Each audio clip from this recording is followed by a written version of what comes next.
Collective, alamin natin yung sitwasyon dito sa inyo ni person.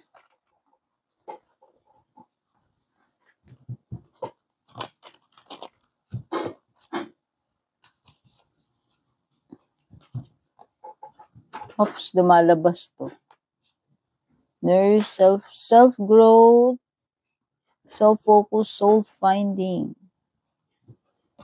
O baka yan yung current situation ninyo ngayon. Kayo, pwedeng kayo ay nagpo-focus sa healing or growth, no? Pero check natin yung energy nyo ni person. Binanggit ko lang yung nahulog na card. Baka lang related sa inyo. Oh, hopeless, sinking, despair, falling apart. Could be na ganito yung sitwasyon ng relationship ninyo ngayon. O sino man tong person na kakonect mo. Feeling hopeless. Sino sa inyo yung feeling hopeless about sa sitwasyon ninyo? Okay, ano pa yung mga issues dito?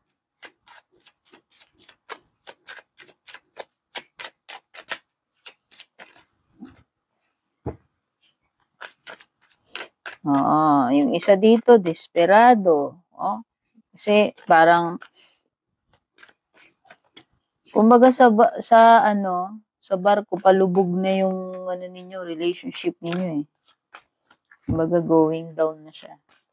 And syempre, pwedeng yung isa sa inyo na desperate kung paano nyo isasalba yung relationship. Ayan no. Andyan na yung andyan na yung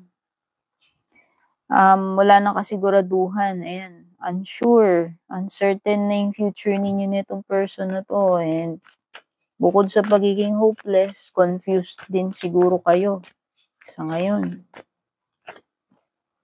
Ayan, obscurity. Malabo na yata talaga to. Kasi parang dalawang cards yung lumilitaw dito na malabo eh. Malabo kung anong direksyon patutunguhan nitong relationship ninyo. No? And ang nakakadagdag pa dyan is yung pagkakaroon ng secret sa isa't isa or kung sino man sa inyong dalawa yung may mga secrets. For sure, merong pagko-conceal, no? Ano man itong pinagtatakpan, itinatago. Ikaw man o yung person mo, ha? Hindi ko rin alam, malay mo, pareho pala kayong may tinatago, no?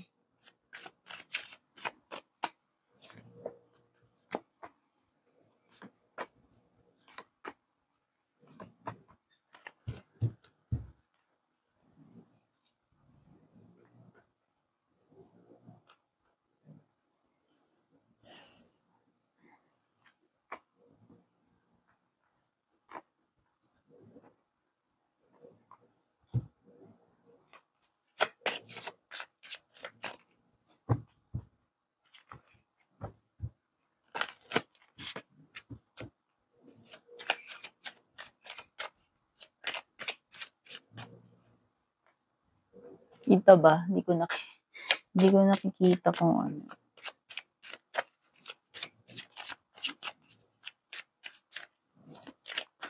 For some of you, pwedeng mag-asawa kayo. Kasi meron kang 4 of Wands. Pwedeng yung iba sa inyo, hindi ko sinasabing lahat.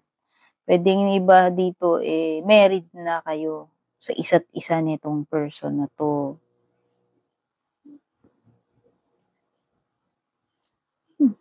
Something here about soulmates or pagiging fated or karmic connection. Kasi may Wheel of Fortune ka, meron kang 2 of Cups.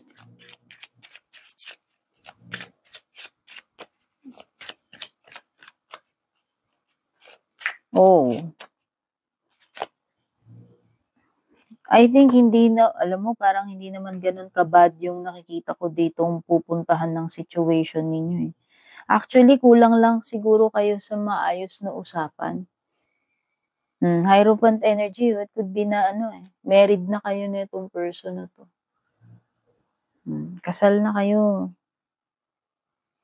Ayan Oo, sa tingin ko, ayan, merong complain ng complain dito eh. Hindi ko alam eh. Ikaw ba tong nagrereklamo dito sa person mo? Nakikita ko rin na may mga pagtatalo kayo dito. Oh, actually, nakakahiya nga yung mga ano ninyo.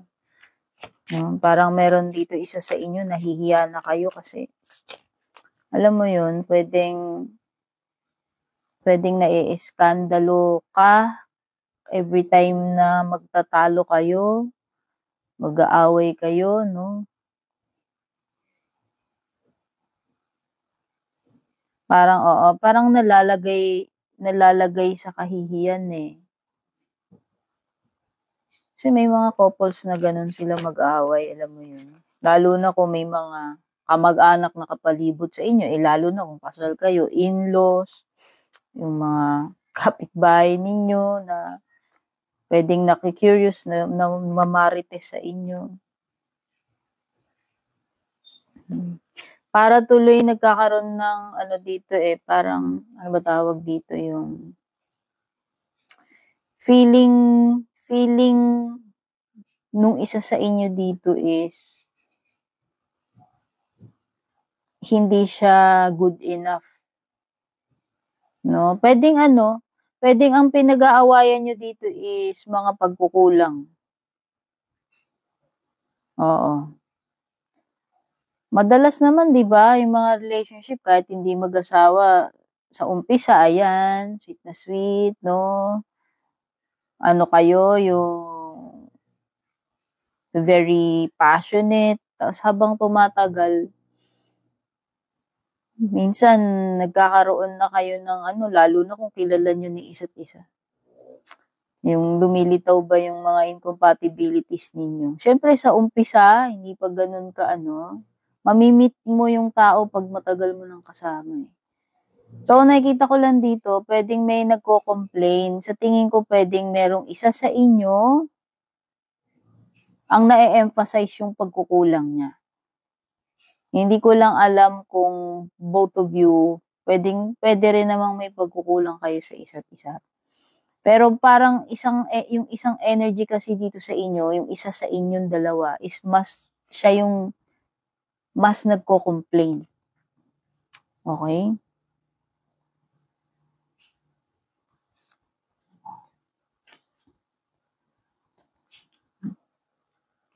Alam mo nakikita ko marami 'yan, may mga matitinding pagtatalo dito, actually puwedeng magdulot ng kahihiyan, ng scandal, ng yun nga, may shame kasi dito, eh.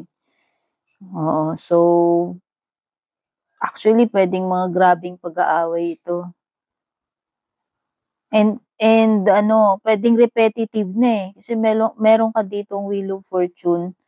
Puwedeng repetitive na yung ano, pattern ng pag-aaway ninyo or kung meron man ditong parang repeat offender sa inyong dalawa na inuulit niya ng inuulit yung bagay na yun, yung issue na yun or yung ginagawa niya na yun na pinag-aawayan ninyo, 'no? So, nakakapundi and nakakahiya na rin, especially kung sabi ko nga 'di ba, kung kasal na kayo, nakatira kayo sa isang compound, nandun yung mga in-laws ninyo, mga kamag-anak 'no, oo. Communication, eh, ano, age, eh. Or meron ba energy dito na mas bata sa inyo? By age or pagiging immature? Di ko alam, eh. Pero alam mo, nakikita ko ano, eh, hindi bad yung magiging ending nito. Yan, meron kang strength card. By the way, may Leo. Leo, Taurus. Alam mo, nakikita ko dito mare-resolve niyo pa yung problema ninyo. Kailangan niyo lang talaga alam mo yun, mag-communicate ng maayos. Ayan, eh, nakikita ko dito, ayan, mananaig pa rin yung ano ninyo, yung pagmamahal ninyo sa isa't isa, eh. So, ngayon nagkakagulo kayo, actually puwede pang lumala yung away, pero nakikita ko sa dulo ng reading mo is Four of Wands, which is mare-resolve din niyo yung issues ninyo ni person. Hindi ko lang alam kung magkakaroon pa ng paglalayo dito, kasi parang may, some kind of disconnection dito, paglayo muna sa isa't isa. I think it's temporary, pero nakikita kong dulo nito, maayos ninyo yung problema ninyo, Ayan, oh.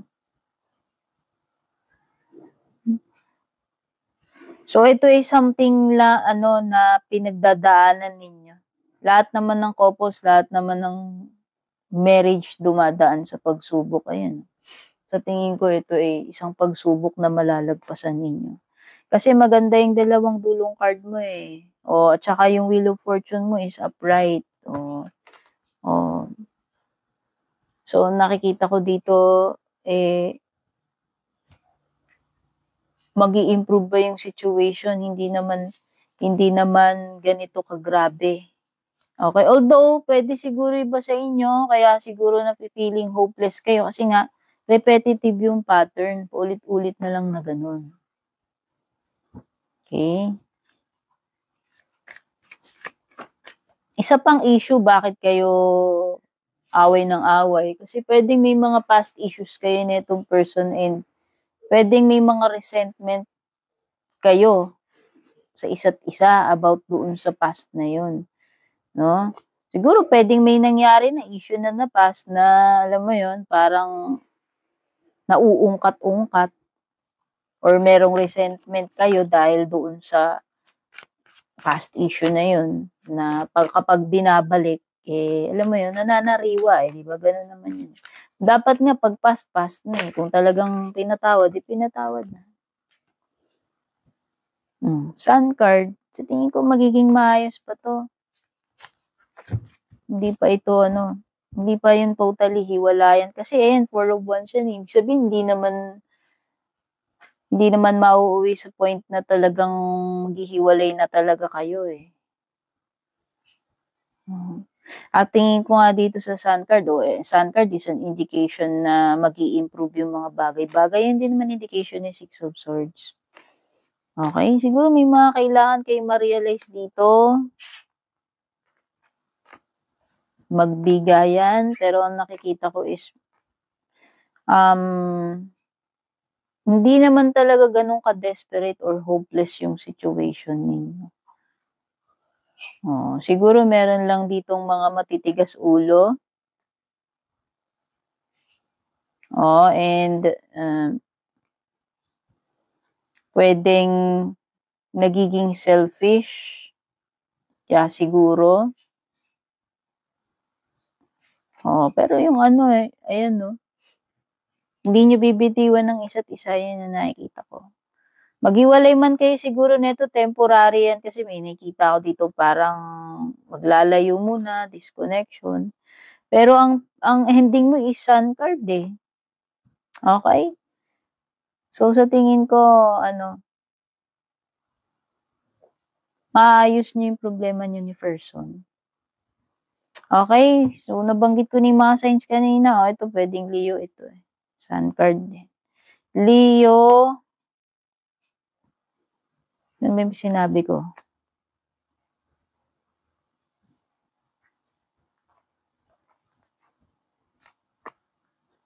Leo, fire, tsaka earth. Puwede ring may water. Actually, halos lahat naman ng elements nandito. Okay?